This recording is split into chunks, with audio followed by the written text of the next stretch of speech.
I'm Carl Pauls. I'm here with Dave Bignetti and our special guest, Dr. Kevin Folta. Yeah, hi. Yeah, thanks for having me aboard. Thanks. Dr. Folta is a professor at the Horticultural Sciences Department of the University of Florida. Dr. Folta has been active as a science communicator, especially relating to biotechnology. He hosts the ever popular Talking Biotech podcast, which is billed as a science based assessment of new technology and the future of food. He's going to speak to us today about the campaign against glyphosate, and we'll try to separate the truth from the hype. Welcome to the program again. Yeah, thanks a lot. This is a great topic. So, we know there's a lot of different pesticides. I see here the factoid is there's over 17,000 different pesticides in the United States. And what is sort of the difference in health concern between most of those and glyphosate? That's a big umbrella term that encompasses insecticides, fungicides, antimicrobials like bacterial control, and weeds. So all those things are pests. And we also have those that are naturally occurring, such as those that plants make, which plants make dozens of different pesticides, nicotine, caffeine. These are all made to protect the plant from insects. So the ones that are man-made either come from natural compounds or are close derivations of natural compounds, or things that we just figured out control how plants grow just by accident.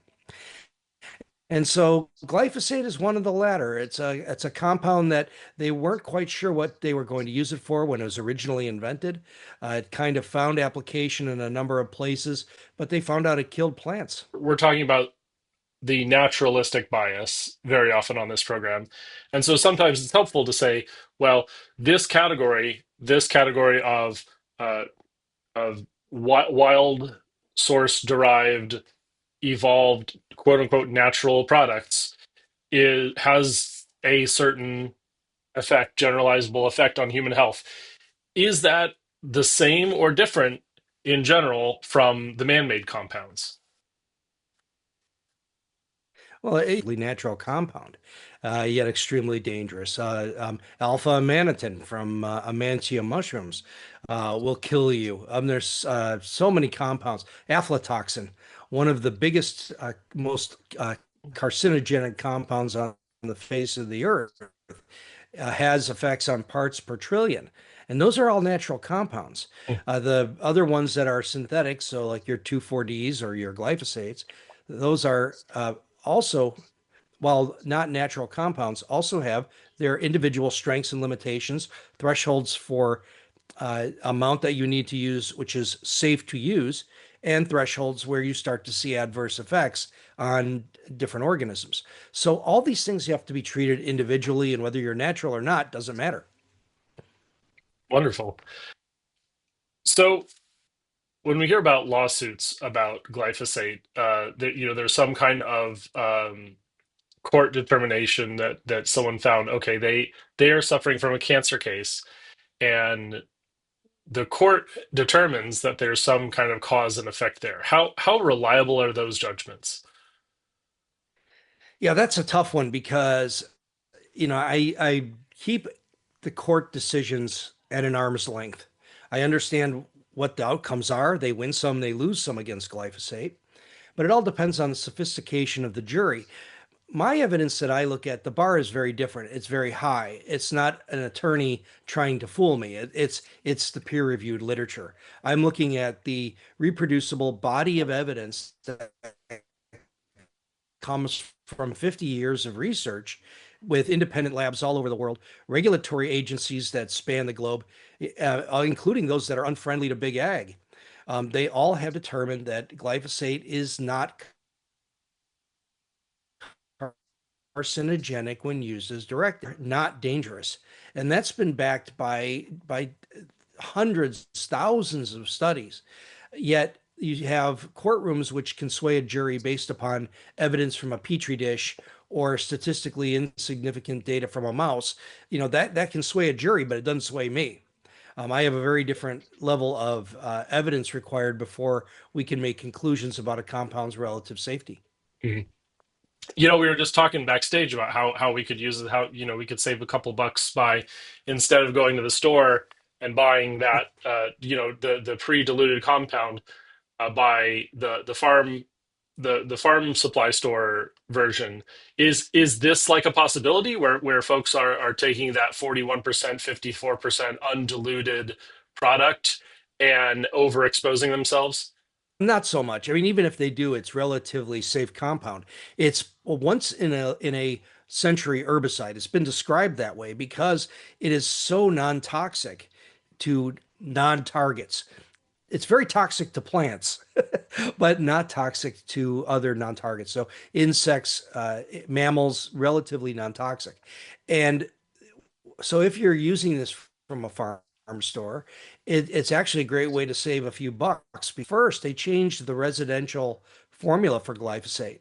So now they changed it from glyphosate to a number of different formulations, most of which have more risk than glyphosate, which is really kind of weird.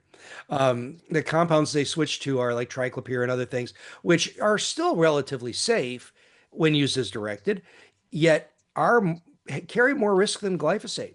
The other thing that's important to keep in mind here too, since we just came from the court cases, is note that the court cases are suing Bayer, the company that bought Monsanto, makers of Roundup, not the makers of glyphosate. And there are 750 glyphosate containing formulations and done by dozens and dozens of different companies. Most of it's coming in from China. And nobody is suing the makers of glyphosate. They're suing the deep pockets of one company. So Mhm. that says a lot about the intentions. Well, I'll push back on that a little, because of course it is the in the corporate chain, it's going to be the people who have the most to lose that become the most effective target. But if there's a responsibility, that's where the profit is centered. And so maybe there's something to be said for that kind of a strategy. Whether or not it is, as you say, this alternative formulation, or is the original glyphosate product, that maybe bears investigation. It's certainly, that's a possibility. The point that I like to make with that kind of my thinking is that this is really a politically motivated litigation stream. That this is a way where companies identified, where tort lawyers identified that they could get really rich really quick by exploiting ill people to in these cases. There's no evidence anywhere that shows that glyphosate causes cancer. It just doesn't. I mean, there's no evidence to show that, at least at this point. And so the best studies are crystal clear.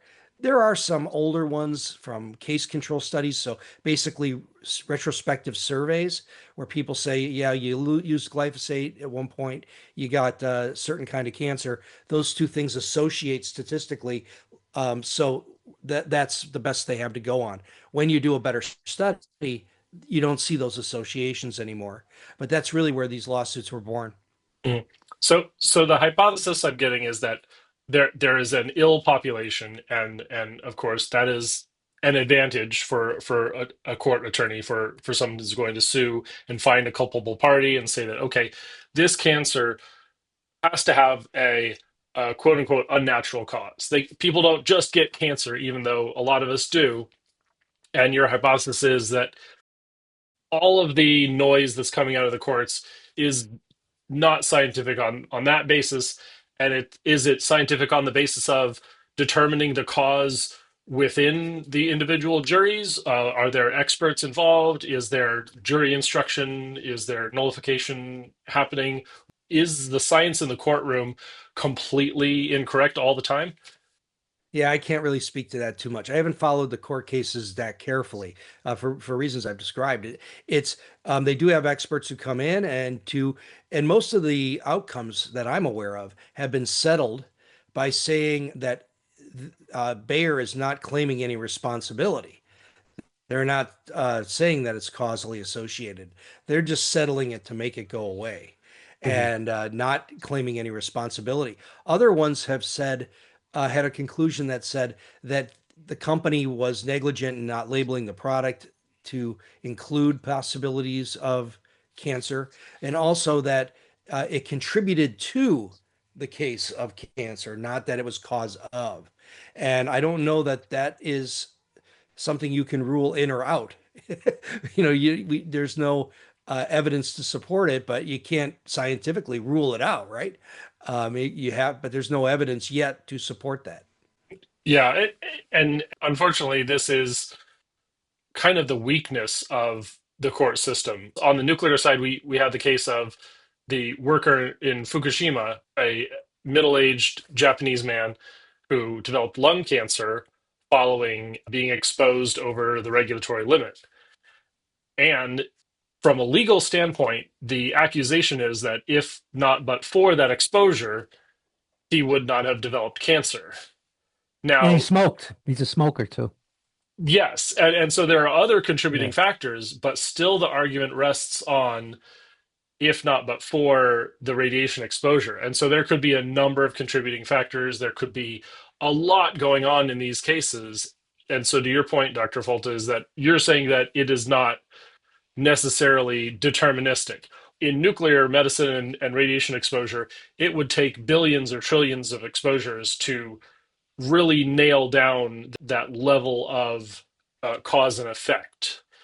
Yeah. Let me add something to that Go ahead. too. I mean, in both Fukushima and this these glyphosate cases, it's bad for the government in the case of Fukushima or the company for a trial to drag out because it's bad publicity. Yeah, well, that's the problem in the glyphosate story is that misinformation and bad information have really driven public perception. And the science is complicated, the toxicology is complicated, and it's not so simple. I teach a class where we look at papers on glyphosate as part of how we interpret science, and we show how the scientific paper doesn't always match the media release and doesn't always match the social media response. And it's students are amazed because they see the social media and the traditional media response. And I ask them, okay, what do you think the conclusion of the scientific papers that support that they're based on will say? And they say, okay, well, obviously it causes cancer or causes lower sperm counts or sperm mobility, whatever it is. And then we go back and read the paper. It doesn't show anything like that. And so it's a either accidental or deliberate misinterpretation of scientific information to shape a narrative. And there are people whose job it is to 24 hours a day do this. And in the glyphosate case, you really got to check out the Fire Break, which is on Substack, which is Dr. David Zarek. Dr.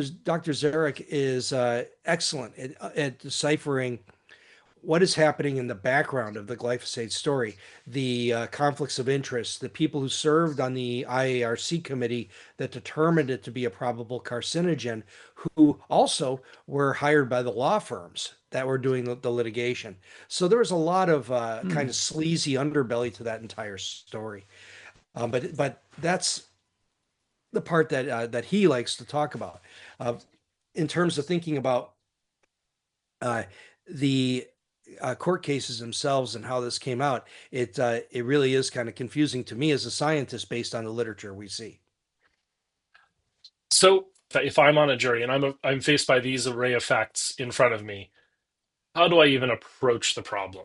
As a layperson, can I gain the expertise to at least judge the experts on what they're Yeah. telling me? Well, that's the hard part. I don't know if have you ever been called for jury duty?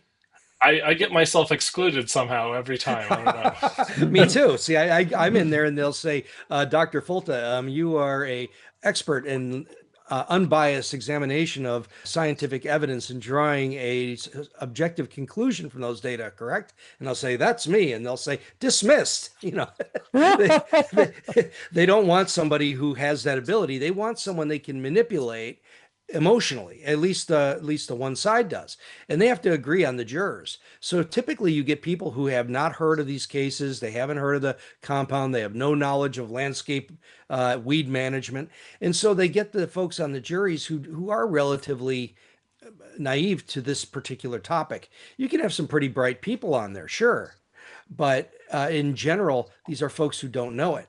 And what ends up happening in the dynamics of a courtroom is you have a gentleman sitting there who's in stage 4 of terminal non-Hodgkin's lymphoma, bald head from chemotherapy, weak and can barely sit up, and this big bad company with deep pockets. And for the jury, there's an emotional decision there that, what's it going to hurt the company to take care of this guy? He doesn't have long to go, and then that's an overlay as well. And so that you get away from the evidence and the data. It's mostly driven by emotional decisions at that case, at that point. If the result of all this, the media and the bad PR is that glyphosate is banned, what are the alternatives? You're talking a little bit about some of these that have already been put into Roundup, and they have different effects. So what kind of effects are we seeing? What risks? What studies are going to have to flow down for banning glyphosate?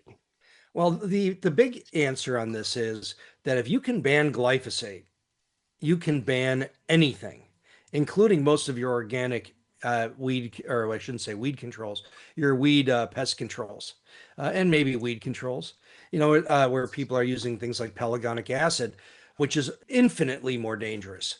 The municipalities that switched from glyphosate for weed control to things that are organic acceptable, like pelargonic acid, they're paying $20 to $30 per gallon per application. The people who are spraying have to wear high-end PPE, out suits, gloves, glasses, respirators. With glyphosate, you need a shirt with long sleeves and gloves. And so they're adding risk, they're costing more money, and it doesn't do the job as well. So that's the one issue for like a residential or a municipal application of glyphosate. On the farm, it would change things tremendously. You would have to go back to other selective herbicides like atrazine that would be non-toxic to grass crops, so things like corn or wheat. You could use atrazine, 2,4-D, that kind of thing, which have much more risk than glyphosate. Or go back to mechanical tilling and mechanical hand weeding. Weeding with short hose with migrant workers, which are very hard to get right now. So there's a lot that would change if you lost glyphosate. Why do they target glyphosate of all these chemicals? Yeah, and maybe I should have started here because glyphosate is how is it used? It's used on crops that they've called Roundup Ready. I always refer to them as glyphosate tolerant because you don't have to use Roundup, or you could use the generic equivalent. And they're glyphosate tolerant crops, which this is corn, canola, soybeans, and sugar beets. Okay, that's it. And you put these in the ground and you let those crops grow plant the seeds, let them grow for a week or two, let the weeds around them start to grow, then spray over the top with a low dose of glyphosate. It leaves the crop alone but kills the weeds. And then as the weeds grow, they shade, or as the crop grows, it shades out any new weeds that come out. So it's a brilliant technology that does a very nice job. It has some limitations we could talk about later if you like, but it's a brilliant technology, and it was so good that farmers adopted it instantly. And almost 100% of corn, soybeans, sugar beets, and the other one, canola, are glyphosate tolerant, and cotton. So it works so well, but it was associated with genetic engineering, or the GMO crops, right? And so when activists who were against genetic engineering, against the GMO crops, couldn't scare people about that anymore, getting around 2012, 2013, you really saw the anti-GMO movement take a couple of big hits there. And once they realized that that was not an effective fear campaign, they switched to the chemical. And that's when all this started to change. That was when the IARC decision calling it a probable carcinogen was July of 2015. And so that's where they started to go after the chemistry. And the chemical is a much better target because you can make people afraid of very little. Our risk perception is way off on the chemistry. And so that's why became such an easy target and such an effective one. If you had to choose between a glass of high potency alcohol and a 1% diluted glyphosate, what would you choose? Neither one of those is really fit for human consumption, right? You're not supposed to be drinking herbicides. You're not supposed to be drinking high potency alcohol like that. But the point being, well, the interesting part is that one of the big pushes you see in social media is now there's glyphosate detected in wine or beer, and they'll detect 50 parts per billion, very, very small amount. And they'll make a big deal out of it. Like, oh, there's glyphosate in beer, there's glyphosate in wine. They'll have websites and articles in print and everything on that. And yet there'll be 50 parts per billion of a probable carcinogen, which we know really isn't, or 130 million parts per billion of a known carcinogen, which is ethyl alcohol, ethanol, or the alcohol in alcoholic beverages.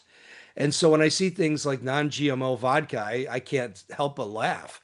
But it illustrates how our sense of risk is completely out the window. I want to talk about the bees. What are these ecological downstream impacts of glyphosate? Can it be overused in a way that causes downstream effects? Has it caused extinctions or like any kind of systematic problems in the environment or even in microbiomes? Okay, so let's start talking about bees since you brought that up. People will say glyphosate kills bees.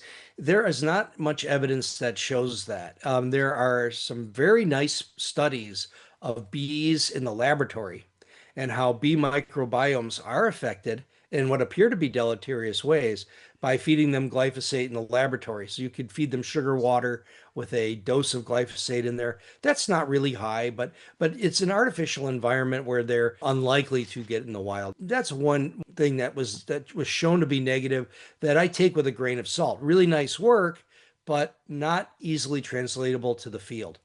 Where you do see an effect from glyphosate in the field is that when you allow farmers to farm more efficiently with genetically engineered crops and glyphosate, you start to see farming expand. So you lose pastures, you lose fence lines, you lose these places where forage for bees used to grow that now is covered in soybeans or canola. And so it really does make a difference. And it's not a problem with glyphosate as much as glyphosate works too well and allows farmers to farm more space, so they do. And that indirect effect leads to a decrease in natural forage. The last big problem ecologically with glyphosate is the development of glyphosate resistant weeds. So weeds have evolved around glyphosate to grow just fine in the presence of the herbicide, which means farmers need to use more or use glyphosate in combination with other chemistries. And that's really going the wrong direction. Is there a solution to that? Is it timing, application, conservation of use?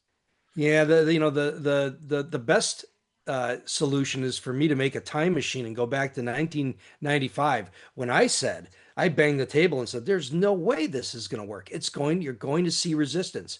And the Monsanto company said, "No, you won't see resistance to this. It works too well." We see resistance in at least 50 species of weeds, probably way more than that. And so what it means is that they need to engineer a second genetic engineering tweak to now be able to add a second chemistry on top of glyphosate. So now they're using dicamba in addition to glyphosate, which is a completely different mechanism, completely different herbicide. And man, does it work great. The fields are really nice and clean. There's also a glufosinate resistance, which is another herbicide that can be used. So there are different modalities that can be used. What we really needed to do was get that time machine and in 1995 or before, develop multiple strategies that are parallel to glyphosate so that farmers could switch every year. And that would have solved the whole problem. But so expensive to deregulate and takes so long that companies were only able to do, the one major product. This multiple pathway or application strategy is in your mind the right tool for the job for a long term, like hundreds of years of sustainable farming that is not going to cause the exhaustion of these tools and and get our food system to collapse, because that's what I see is happening if we over concentrate on, like, if we only use penicillin, we're going to get super gonorrhea and stuff like that. Well, speak for yourself, Hmm. The glyphosate, it was overused, and that's it. You're exactly right. It was overused to the point where now you've got weeds that can't be controlled, and many farmers in some parts of the country are saying we don't even use this technology anymore because it's not worth it. The seeds cost more, and we got to apply the herbicide. It doesn't work. We got to apply second herbicides. We have to do spot tilling. So it's not worth the extra money. So yeah, the best thing that could have been done would have been to have multiple parallel mechanisms that you could rotate. And now we're adding them and pyramiding them on top of each other, which is really going the wrong direction from a sustainability standpoint. It sounds like you're also warning us about the profit motive sort of going against science in this case. Is regulation or realignment of some kind the solution?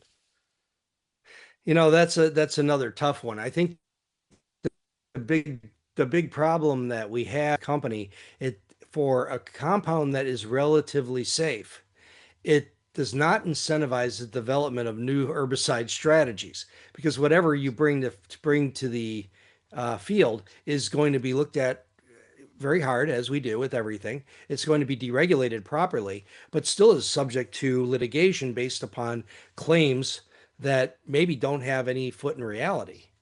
And so there's no incentive to develop a new herbicide strategy. And so as we go forward, it's going to be interesting to see how we're going to continue to meet our sustainability landmarks with less efficient farming on the same amount of land. So we've gotten our arms around some of the limitations of glyphosate. What else do you have for us? I think that pretty much encompasses it. The weed resistance is the big one, and the claims about insects and pollinators. If you're farming, we farm small acreage. We always are leaving forage for pollinators because we need pollinators. We welcome them to the space. And so when things are flowering and bees are out foraging, we're not applying any chemistry, except for maybe some very selective spots if we see a specific problem on a given crop. We're very wary of where the pollinators are. And I think most farmers operate that way. Uh, it's also very expensive to apply any product, both in time and in product and in diesel. And so we're pretty careful about when we're going to apply it, how much we're going to apply, and try to minimize all of those interventions. So it's not the dousing the fields in gallons of herbicide, as they say online, where if you're using glyphosate, you're using about 2 soda cans per acre and it gives you of active ingredient. So very, very little stuff. So in general, very safe, very little applied, and really minimizes all the risks. And so I really would hate to lose it. Wonderful. So what's being challenged is the work of scientists. It would seem to me, and tell me if I'm wrong about this, that if you don't have scientists in the jury, I mean, all scientists, and they don't necessarily have to be experts in that field, but they don't have a jury of their peers. Am I right about that? That's a really good point. I think that it's the jury of the peers is would be preferred, right? You should have scientists litigating, well, I should say, deciding the scientific questions. And this is how it works with vaccination. They have the special government vaccination body that does examine cases of claimed vaccine harms. And that's a body of experts that can evaluate the claims and determine their scientific merit and make appropriate awards for compensation. And it happens. And in glyphosate cases, I think that it would make a lot more sense to have scientists making these decisions than a jury of lay people, strictly because these are, we have to break it away from emotion. We have to be able to look at large sets of data. We have to be able to understand the body of data, the entire corpus of data, and then be able to render decisions that are consistent with that consensus. And I don't know that a jury of 12 people and crudely put, who weren't able to get out of jury duty, which is what many people say is the best way to do that. I think it really does call for some major change in the way that Mhm. we look at any of these things. Because we've seen over the last 3 decades the cases against breast implants, talc, asbestos to some degree. A lot of these things were rather marginal cases in terms of proving carcinogenicity, yet they still were able to be sued in class action lawsuits. So to be sure, the asbestos determination probably sounds science, like it is actually harmful to the lungs, but may have attracted additional claims beyond its scope. Is that your message? Finding it hard to accept, like, oh, asbestos, probably not such a big deal. Oh no, asbestos is a big deal. You don't want to inhale this stuff, and certainly there were cases of that. I think that, and the damages are there. I don't know that I'm an expert in the asbestos cases, but I've looked at the. I can tell you I'm not, but what I have looked at when I talk to people about this kind of class action litigation, that a lot of this is rooted in identifying these marginal issues that may or may not be contributing, but probably not. And the evidence is very weak that they are directly contributing to things like cancers. And then having a jury of 12 making decisions. Mhm. That was kind of the point there. But these have been Mhm. class action lawsuits that many experts in those areas have claimed do not have substantial merit to make the awards that they were making. So if we're going to go down the route of liability and tort reform, what is like an overarching solution? As long as we have the same kind of system, it makes it very difficult. And every remedy they've suggested sucks. They wanted to do, I guess it was in Missouri, North Carolina, maybe some other states, recently proposed laws that would hold chemical companies immune from litigation in cases where they were claimed hard, where harm was claimed by the chemistry. And I think that's absolutely horrible. If a company Yeah. is hurting somebody with chemistry, then they should be responsible. There's examples all over this country of where companies irresponsibly disposed of chemistry or polluted or whatever. And we know that that's bad. So I don't like the idea of letting them be immune. But at the same time, the idea of holding them responsible for things that can't happen or that there's no evidence of happening, now you're in this weird place where you're going to have companies stop selling the compounds and farmers don't have access. And then farmers don't grow food. And then we pay more at the grocery store. I don't want to slippery slope this thing, but it does suggest that there are other potential areas of fallout if we don't do something to revise the way we make these decisions. And I don't know, I mean, not to go whole hog, but I think that there is a case for one way or the other. Every company that's going to profit from this kind of advanced technology puts into a fund of some kind, and the general public who does suffer health consequences pulls from that fund. We may have like a meta political conversation about exactly where those lines are drawn, but it seems like there's a great deal of things, like it's like a medicine. There's things that we add to our lives that makes lives easier, that improves overall the aggregate benefit to society, but we need this sort of relief valve for when we have a catastrophic health condition. We have to be able to provide that care, or we start to witch hunt, really, for the cause of these maladies. Yeah, that's exactly right. And that's the big problem today is that when you have those tendencies to develop those witch hunts, which social media fuels, that's where this all goes really bad. I've had a lot of discussions in the last few weeks with a number of people who are very active in opposing these state laws granting immunity, and all of them are, very upset about that. And I understand, I get that. And I'll say, yeah, that's true. But if you guys didn't just start screaming that glyphosate causes all these problems, then this kind of protection wouldn't be necessary. We need to protect technology that we use to grow food.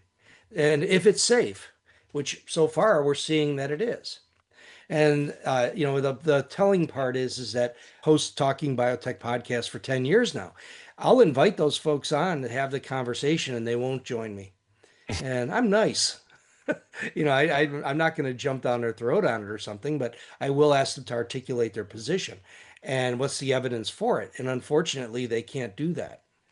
Pitch, I think anyone who thinks, okay, organic farming is amazing, and we're putting things like copper and all these natural chemicals and natural toxins to fight off insects. They're not saving themselves. I do want to take on those perspectives. But where I'm at in north central Florida, we've got pests standing outside the gate when I go in there in the morning, ready to destroy everything we have. And so when we do have mild outbreaks, you have to use some sort of crop protection. Mm. And we use organic techniques. We use copper. I'll use pyrethrin. I'll use BT all the time. So we're using organic strategies as well as conventional strategies, but it all depends on what the disease is and when the fruit has to be harvested and do everything from carrots to apples to pears and jujube and star fruits and tropicals, and we do everything here. And so we're always looking for the best solution that is registered and can be used on that particular application. So it all depends on your context. Mm. I want low input. I don't want to take the time to spray. I don't want to pay the money for the reagent. For me, if I never had to spray again, that'd be great. But the reality is that we're farming on the earth where there's organisms that have evolved to make our non-native plants in a non-native ecosystem. Nature's going to fight back against that. Yeah, Mm. that's a great point. Our climate changes, and we see an enormous amount of momentum in climate change.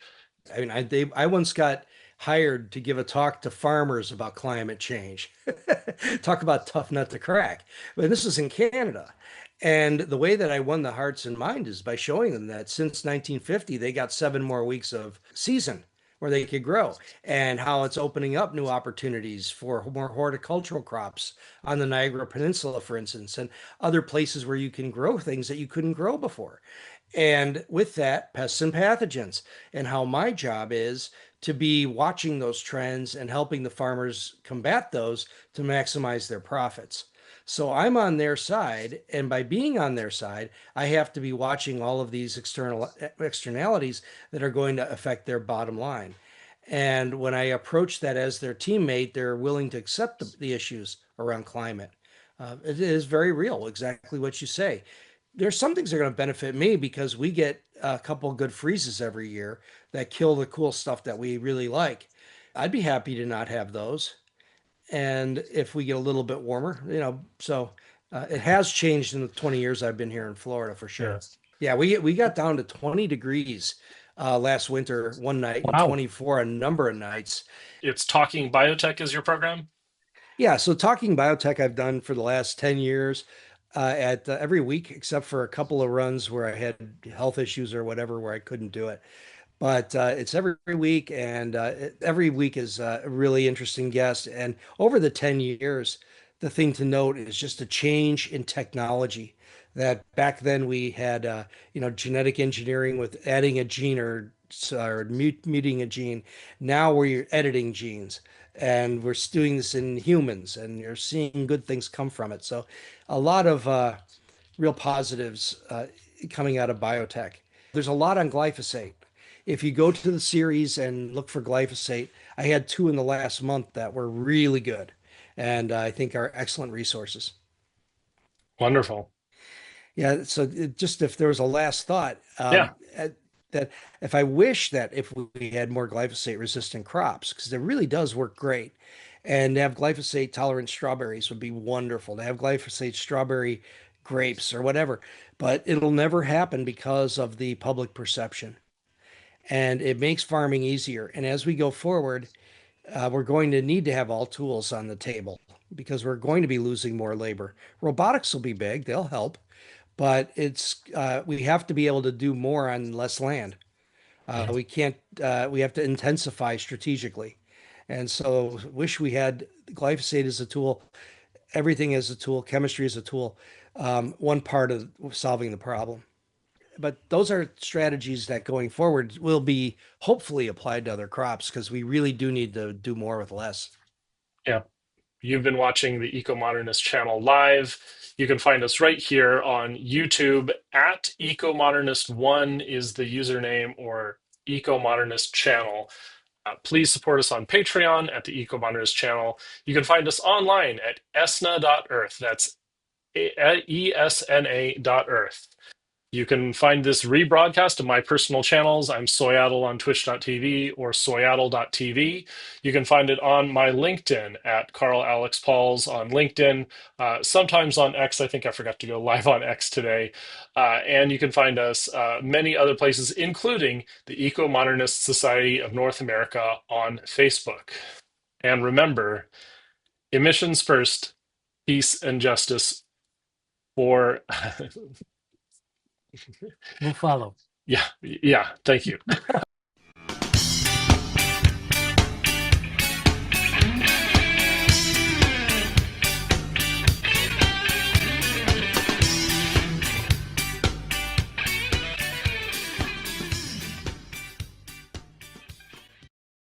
Please subscribe to us on YouTube, Ecomodernist channel. Also to subscribe to us on Twitter and Facebook, Ecomodernist Society of North America. And online at https://esna.earth.